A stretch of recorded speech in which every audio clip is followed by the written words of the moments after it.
party. Then on top of that, you have gerrymandering, where when we filed our case, that election year preceding that, there was literally not one competitive general election on a statewide basis. None of them were competitive. Right. So the only meaningful competition was in the primary. Half the electorate couldn't participate, including all of the independents. And then turnout was just over 10%.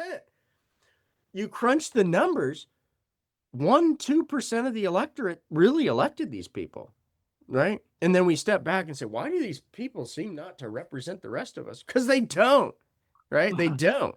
It was 1 or 2% of the electorate is the people that got them elected. And so that's the foundation that we're trying to go after right now. And the point you're making about polling, what's interesting, Independent Voter Project, we just published a poll on the California governor's race, including a bunch of crosstabs and stuff most people aren't going to look at, but they're important for us because we care about that stuff. But we polled 3,400 people. I mean, you go look at these polls that come out, most of them are done within the political industry, and there's really an agenda behind most of them. They're done by the party or the candidates. And I'm not saying that they're bad or there's something wrong with them, but there's very few real nonpartisan polls that are put out there, right? Well, I think we polled way more people than anybody does, right? We have way more higher credibility authentication factor because unlike most polls that just call people and say, hey, are you going to vote in the primary? Of course, people always tell you they're going to do stuff they're not going to do. We only poll them and even contact them if they had demonstrated that they voted in 3 of the last 4 elections. So we already know they have a history of voting, and so we're not taking their word for it, right? So my point being, you can go from polling to the consultants to the way the data agreements that are between parties and the data companies and stuff. There's an entire industry developed between being a part of one of the 2 teams. Now, to break that industry is even beyond the constructs of the election that I've been talking about, right? It's massive, which makes those are the hurdles that most people don't talk about when they're talking about running as an independent. Say, oh, everybody wants an independent. Why can't they win? Well, okay, now I got to go and I need to hire a campaign manager. Well, none of the people that have been in the business want to work for you because they make a living working for the left or the right. Right. Okay, now I need voter data. Well, who's going to give me the voter data? All the people that use the voter data work for the left or the right. Okay, I need to do messaging. I need a fundraiser. Just go down the list, right? And then both parties don't want you because head to head, you beat them, right? You can beat the Republican on their own. You can beat the Democrat on their own. So what happens once the election happens?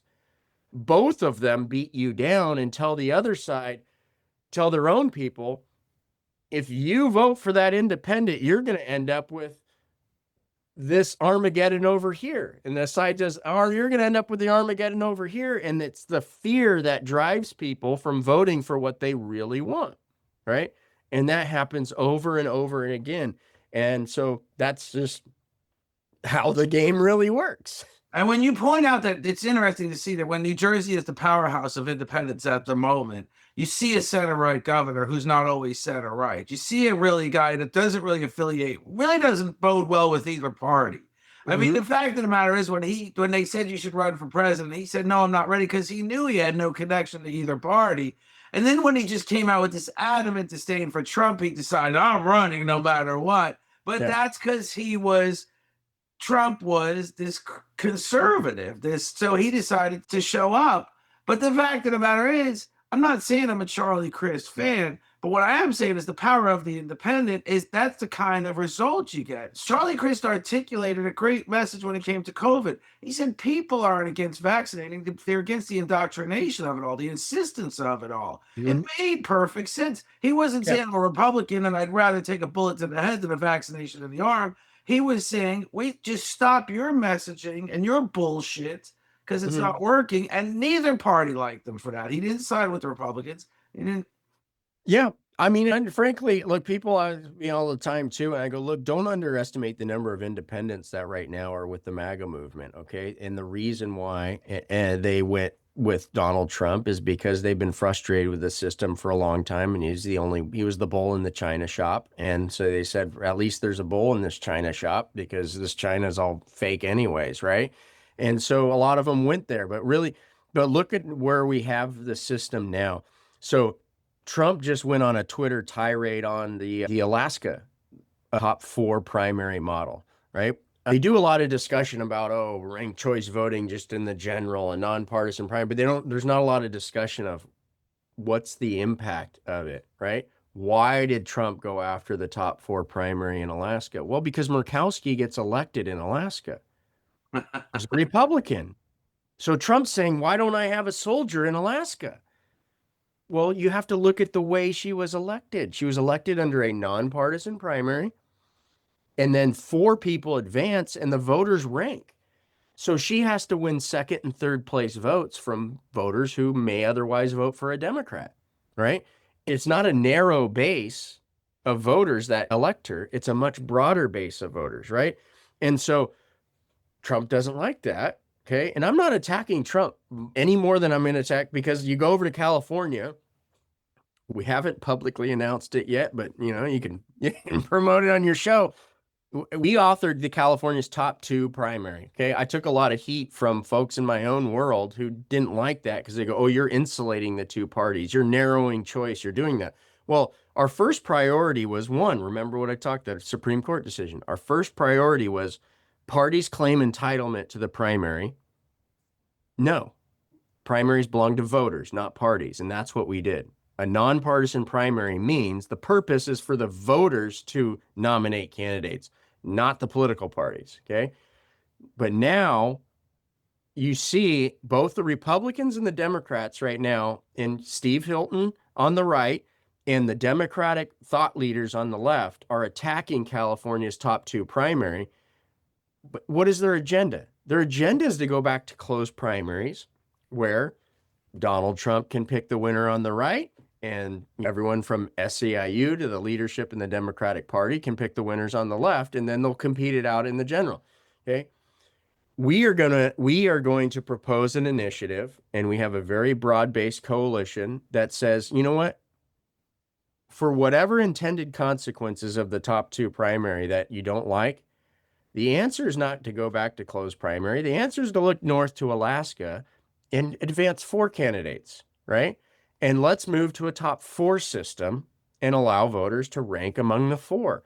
And that way we get candidates who maybe they're independent. Maybe they're a Democrat that's bucking their party. Maybe it's a Republican that has a nuanced message. Maybe it's a Green Party candidate. I don't know, because our system is party agnostic, right? You don't get an advantage like you do in every other state just by virtue of saying, I'm going to salute to a party and become a member of a political party. That's not right. They have the right to have their party. They have the right to elect candidates, to nominate candidates, to fund candidates, to do endorsements, but not on our dime, right? Right. That's all we're saying.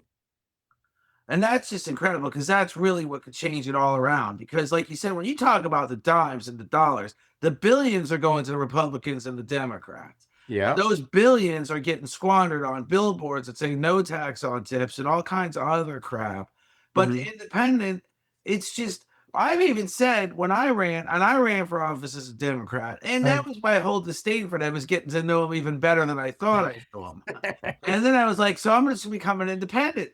But then came this feeling of, when I talked to Republicans, they almost embraced me more than the Democrats. They were almost more open-minded, which is just me thinking out loud in my own experience. I'm not saying that in general, but if I want to vote, and if the primary is open, and I want to vote for a Republican candidate for their party, and I like that guy, I want to see him on the ticket. I don't want to just be precluded to pick the Democratic nominee that I may not like any of the choices. Absolutely. I mean, we can go on this all day long, but when you get into the weeds of it and everything, remember, they go into court and argue that they're quasi-public, and so that they can still maintain some of the benefits of the state and taxpayer funding.